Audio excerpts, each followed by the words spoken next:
오늘 예배드리신 여러분 모두에게 하나님께서 주시는 놀라운 은혜가 함께 하시기를 축복합니다. 오늘 선거하는 찬양대를 보니까 대한민국의 솔리스트들이 다 모인 것 같아요. 얼마나 멋있게 찬양, 남성 솔로도 멋있고 우리 여성 솔로 하암도 아주 멋있고 참 좋았습니다.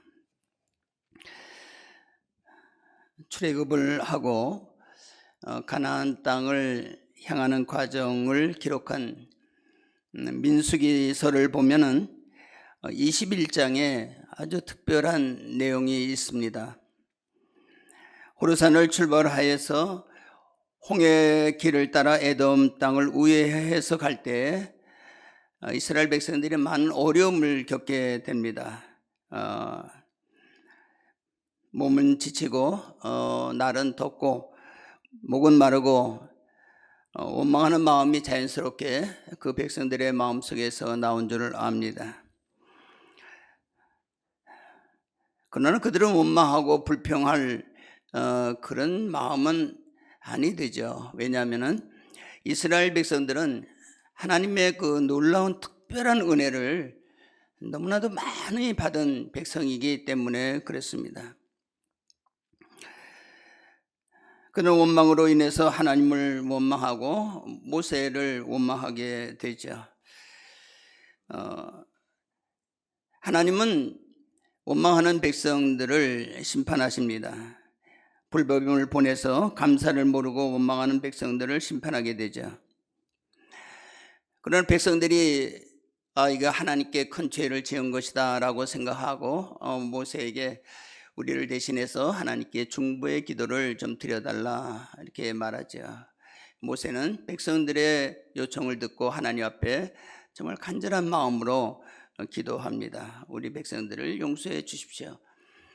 이렇게 기도할 때에 하나님께서 그 모세의 기도를 들으시고 이스라엘 백성들을 구원해 주십니다. 민수기서 21장 8절을 보면은 여호와께서 모세에게 이르시되 불뱀을 만들어 장대 위에 매달아라. 물린 자마다 그것을 보면 살리라. 하나님께서는 모세에게 이렇게 명령할 때 모세는 하나님의 말씀을 그대로 실행합니다. 어떻게 됐을까요? 민수기서 21장 9절에 이렇게 말씀합니다. 모세가 놋뱀을 만들어 장대 위에 다니 뱀에게 물린 자가 놋뱀을 쳐다본 즉 모두 살더라. 모세의 말대로 뱀에 물린 자가 그 장대에 달린 높이 달린 놋뱀을 바라보는 자마다 다 구원함을 받습니다. 이는 십자가를 통한 구원을 상징적으로 보여준 사건이죠. 구약은 오실 예수님에 대한 기록이라 그렇게 말씀했는데 요 민수기서 21장의 내용도 예수 그리스도의 십자가를 상징적으로 보여준 아주 중요한 사건입니다. 예수님은 이 놋뱀의 역사적 사건을 이용해서 자신에게 적용합니다. 오늘 본문 읽은 16절 그 앞에 14절 15절 말씀이 바로 예수님께서 인용한 말씀인데요. 같이 한번 읽어볼까요? 모세가 시작. 모세가 광야에서 뱀을 든 것 같이 인자도 들려야 하리니 이는 그를 믿는 자마다 영생을 얻게 하려 하심이니라. 모세가 광야에서 뱀을 든 것 같이 인자도 들려야 하리니 벌써 예수님께서는 자신이 어떻게 죽을 것임을 다 알고 계셨던 것을 볼 수가 있습니다. 장대에 매달린 놋뱀을 바라보는 자가 구원을 받았듯이 우리 모두의 죄를 대속하여 십자가에 달리신 예수 그리스도를 바라보는 자마다 구원을 받게 될 것임을 약속하고 있습니다. 이 14절 15절을 이어받아서 16절에 말씀하는 거죠. 예수님께서 말씀합니다. 여러분이 너무나 잘 아는 말씀입니다. 같이 읽습니다. 하나님이 세상을 이처럼 사랑하사 독생자를 주셨으니 이는 그를 믿는 자마다 멸망하지 않고 영생을 얻게 하려 하심이니라. 하나님께서 여러분들을 사랑하시는데 어떻게 사랑하십니까? 하나님이 세상을 이처럼 사랑하사, 이처럼 바로 14절과 15절을 받는 말씀이죠. 모세가 광야에서 이스라엘 백성들이 죄를 지었을 때, 불뱀에 밀려 죽게 되었을 때 노뱀을 장대에 매달아서 높이 매달았을 때 그것을 보는 자마다 살게 되었다. 이처럼 사랑하는 독생자를 십자가에 달아 우리를 구원하실 정도로 하나님은 우리를 사랑하신다는 것입니다. 독생자를 주시기까지, 독생자가 십자가에 매달려 처절하게 죽을 정도로 우리를 사랑하신다는 것을 성경은 우리에게 말씀하고 있습니다.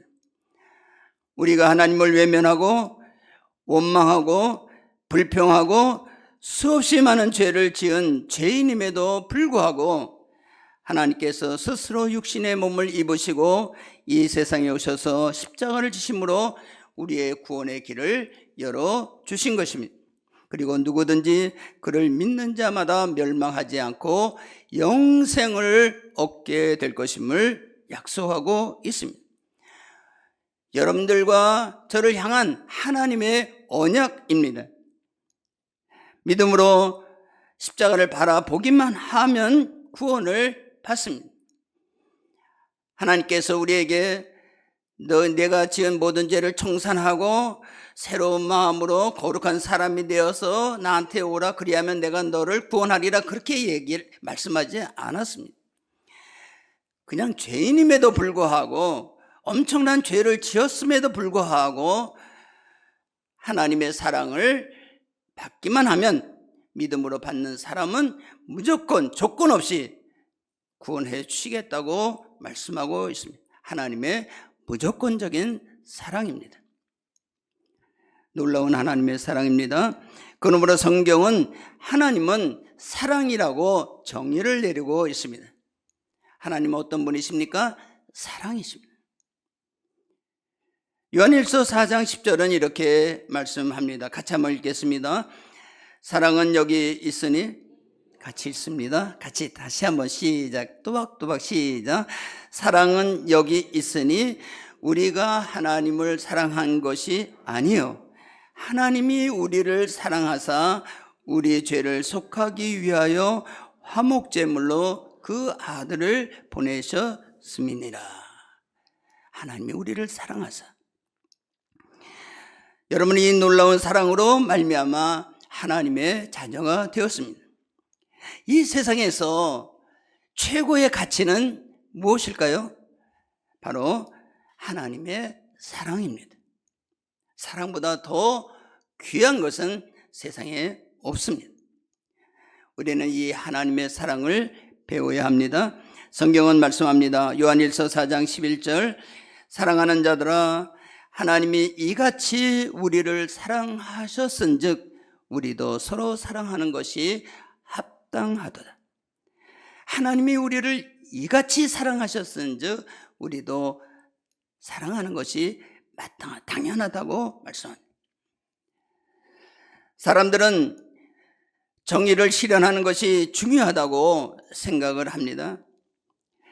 이 사회를 보면은 서로 자기의 생각과 행위가 옳다고 주장합니다.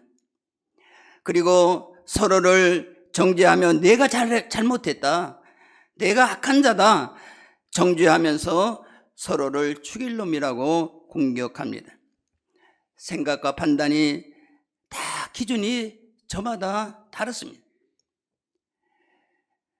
마치 사사기 시대를 떠오르게 합니다. 사람이 각각 자기의 소견에 옳은 대로 행하였더라. 사사기 결론을 그렇게 정의를 하죠. 자기 소견대로, 다른 성경에는 제멋대로 그렇게 번역한 성경도 있어요. 제멋대로 행하였더라.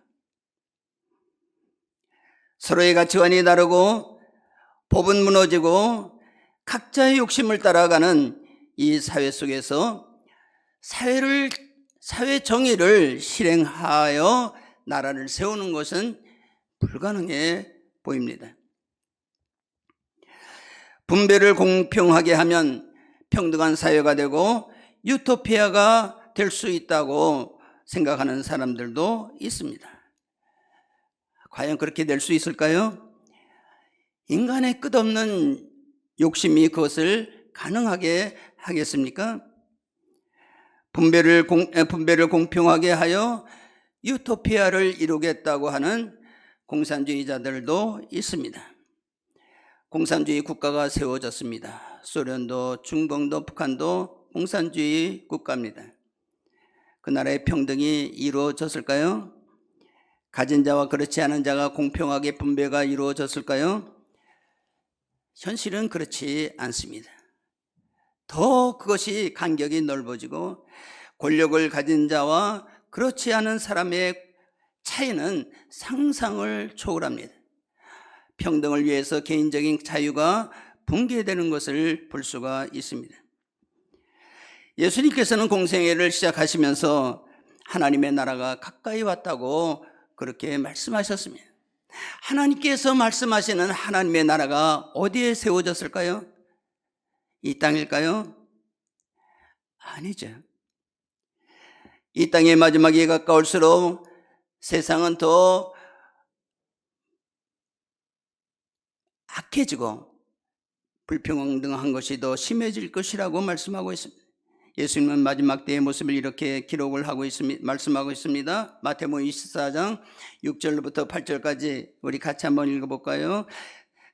시작. 난리와 난리의 소문을 듣겠으나 너희는 삼가 두려워하지 말라. 이런 일이 있어야 하되 아직 끝은 아니니라. 민족이 민족을 나라가 나라를 대적하여 일어나겠고 곳곳에 기근과 지진이 있으리니 이 모든 것은 재난의 시작이니라.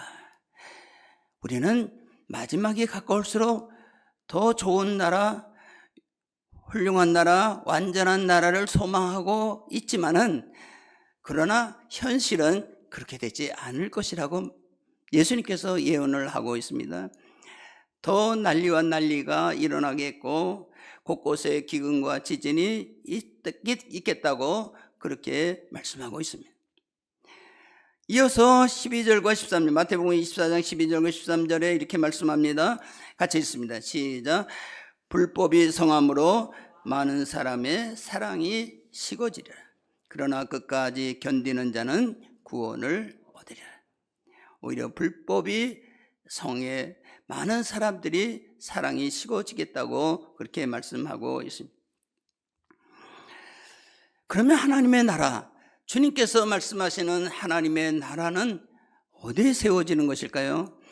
예수님께서 이 땅에 오심으로 말미암아 하나님의 나라가 시작되었다고 보는데 그 하나님의 나라가 어디에 있습니까? 바로 하나님의 사랑인 십자가의 은혜를 품고 믿음으로 살아가는 사람들의 마음에 있다고 말씀합니다. 바리새인들이 예수님의 하나님 나라에 대해서 예수님께 물어볼 때 예수님께서 이렇게 말씀하십니다. 누가복음 17장 20절부터 21절인데요. 같이 한번 읽습니다. 시작. 바리새인들이 하나님의 나라가 어느 때에 임하나이까 묻거늘 예수께서 대답하여 이르시되 하나님의 나라는 볼 수 있게 임하는 것이 아니요 또 여기 있다 저기 있다고도 못하리니 하나님의 나라는 너희 안에 있느니라. 변화된 사람의 마음속에 하나님 나라가 그 속에 있다고 말씀합니다. 빌라도가 예수님을 신문할 때 예수님께서 대답하십니다. 네가 왕이냐 이렇게 물어볼 때 이 나라의 왕이냐 이렇게 물어볼 때 예수님께서 대답한 말씀이죠. 요한복음 18장 36절인데 같이 읽습니다. 시작.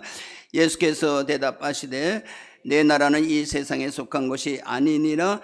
만일 내 나라가 이 세상에 속한 것이었더라면 내 종들이 싸워 나로 유대인들에게 넘겨지지 않게 하였으리라. 이제 내 나라는 여기에 속한 것이 아니니라. 그러면서 예수님은 자신이 왕이라고 말합니다. 나라가 없는데 무슨 왕입니까? 나라가 있죠. 예수님께서 유대인들은 예수님 메시아가 오면은 이스라엘 나라가 회복될 것이라고 믿었습니다. 다윗 왕이 나라를 다스릴 때 그 강성했던 나라처럼 이제 예수님 메시아가 오시면은 이제 로마 제국으로부터 이스라엘이 독립하고 독립된 나라가 가장 위대한 나라로 세워질 것임을 그렇게 믿었습니다. 그리고 예수님께서 위대한 기적을 나타낼 때에 이분은 메시아다, 우리의 메시아다, 우리의 왕이다, 그렇게 예수님을 왕으로 추대하려고 그렇게 하지 않았습니까? 근데 예수님은 왕이 되는 것이 아니라 오히려 십자가에 달려 죽으시게 되죠. 그때 빌라도가 예수님을 심문하면서 사람들은 너를 반란으로 생각하고 반란군으로 생각하고 너를 반역으로 생각하는데 너는 어떻게 생각하냐? 그때 예수님께서 말씀하신 말씀입니다. 내 나라는 이 세상에 속한 것이 아니다. 예수님은 이 세상에 정치, 경제, 문화를 변화시켜서 하나님의 나라를 세우시려고 하지 않으셨어요. 개혁자가 되려고 하지 않으셨습니다. 개혁자가 되려고 했으면은 예수님의 능력으로 다 변화시켰겠죠. 예수님은 하나님의 사랑을 품고 사는 여러분들의 마음에 이미 하나님의 나라를 세우셨습니다. 여러분들 한 분 한 분이 하나님의 나라를 품고 있는 하나님의 나라의 백성입니다. 하나님께서는 이미 하나님의 나라를 여러분들의 마음속에 심겨주신 것입니다. 그리고 여러분들은 하나님의 마음을, 하나님 나라를 품고 사는 사람들의 인도자, 왕은 누구십니까? 바로 예수님이십니다. 이 세상의 가치는 변합니다. 세상 사람들은 세상의 이해관계에 따라서 살아갑니다. 그러나 여러분은 하나님 나라에 속한 백성으로서 왕이신 주님께서 인도하시는 대로 주님의 말씀에 순종하면서 살아가는 분들입니다. 하나님의 나라에 속한 그리스도인들의 삶에 있어서 최고의 가치는 무엇일까요? 정의를 행하는 것도 공평한 분배를 행하는 것도 아닙니다. 바로 하나님의 놀라운 은혜, 하나님의 사랑을 실천하는 것입니다. 하나님의 사랑으로 말미암아 여러분들은 하나님의 자녀가 되었습니다. 얼마나 놀라운 은혜입니까? 사랑으로 말미암아, 하나님의 사랑으로 말미암아 우리는 새로운 사람이 되었고 하나님께 속한 사람이 되었고 천국의 백성이 되었습니다. 무조건적인 은혜로 말미암아 우리는 그 사랑으로 말미암아 하나님의 자녀가 되었으니 이제는 마땅히 우리가 하나님의 사랑을 본받아야 한다고 성경 우리에게 강조하고 있습니다. 요한일서 4장 11절 아까 말씀드렸습니다. 사랑하는 자들아, 하나님이 이같이 우리를 사랑하셨은즉 우리도 사랑하는 것이 마땅하도다. 사랑이 제일 귀하다고 말씀하고 있습니다. 여러분들은 하나님의 사랑을 받은 사람으로서 얼마나 사랑하면서 살아가고 있습니까? 사랑하면은 손해 아닙니까?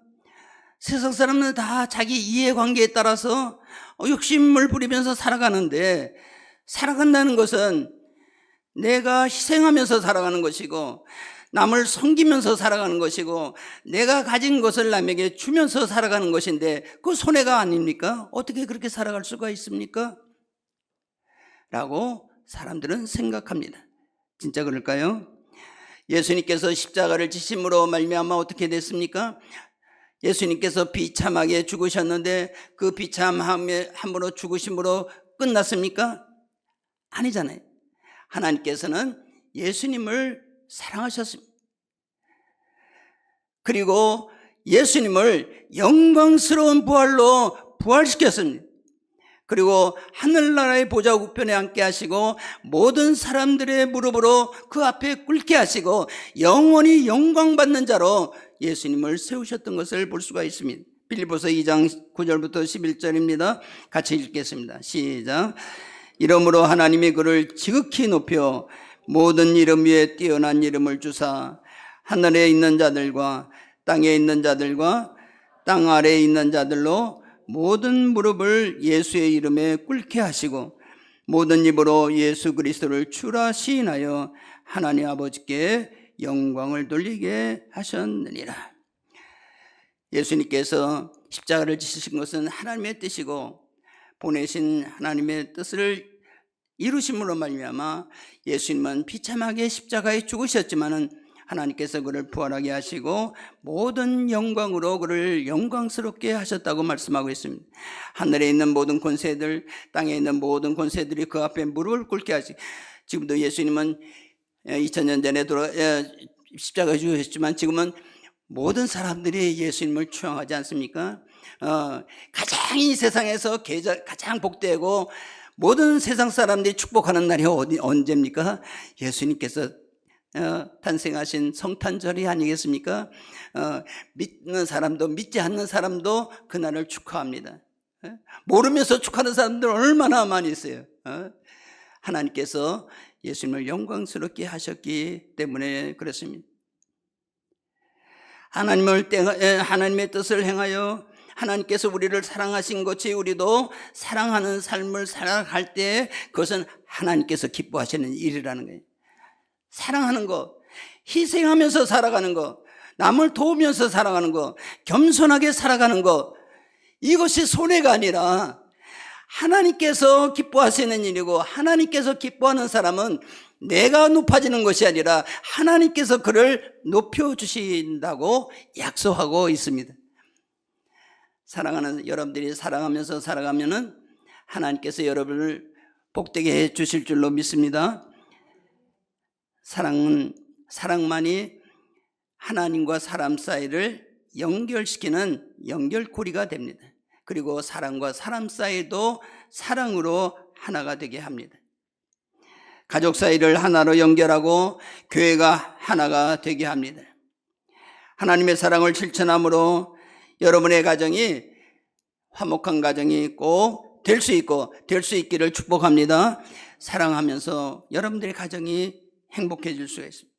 소아 강명교회가 서로 사랑을 통해서 하나가 되고 하나님의 영광이 되는 교회가 될 수 있기를 축복합니다. 오직 그리스도의 사랑을 실천하는 사람을 통하여 하나님의 나라가 확장이 되고 부흥한다는 사실을 꼭 기억해야 합니다. 하나님은 사랑이지만은 하나님의 사랑을 그러나 모든 사람들에게 이것이 적용되는 것은 아닙니다.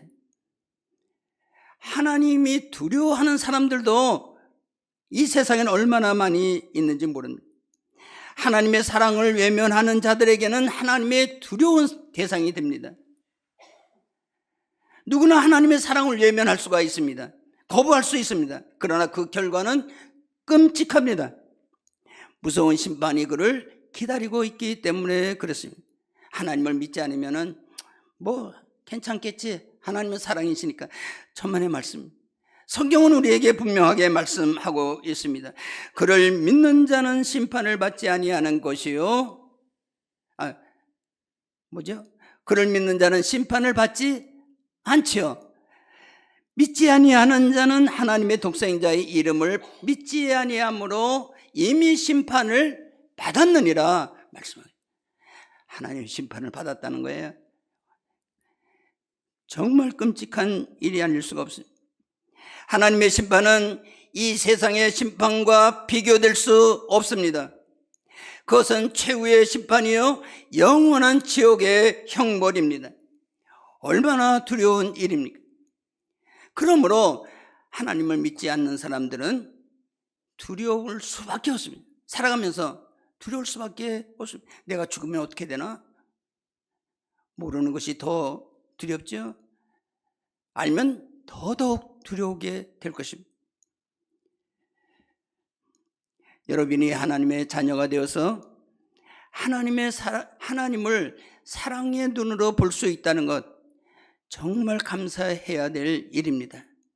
하나님을 바라볼 때 하나님의 이름을 마음대로 부를 수 있고 하나님을 향해서 내가 어려울 때마다 하나님 앞에 간구해서 하나님의 그 은혜를 받을 수 있고 하나님의 영광을 위해서 살아간다는 것이 얼마나 귀하고 감사한 일인지 우리는 늘 감사하면서 살아가야 합니다. 여러분들이 하나님의 자녀로서 해야 할 한 가지, 오직 한 가지는 사랑하는 일입니다. 기독교인들이 해야 할 가장 중요한 행동은 사랑하는 일입니다. 그것은 아무나 할 수 있는 일이 아닙니다. 사랑은 아무나 하지 못합니다.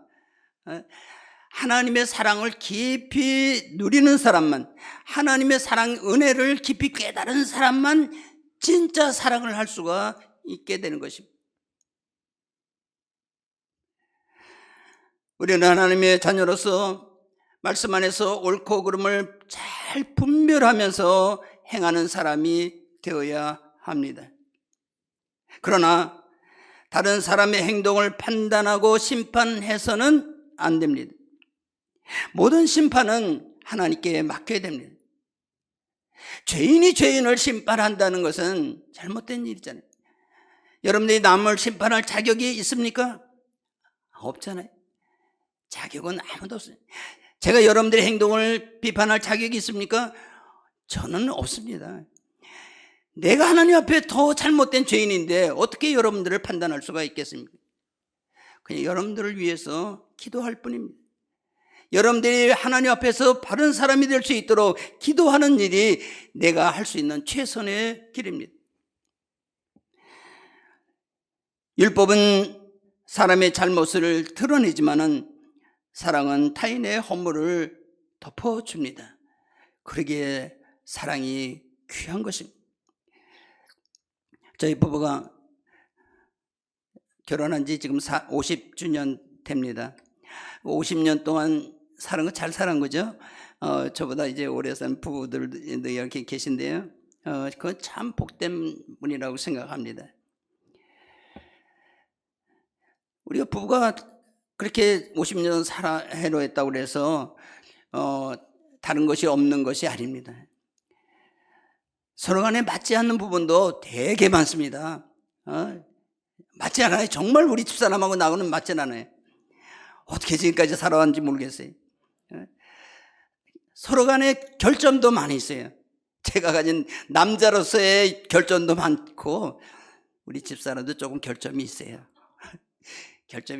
결점이 없는 사람이 어디에 있겠어요? 그런데 50년 동안 이혼하지 않고 지금까지 살아온 것이 얼마나 감사합니까?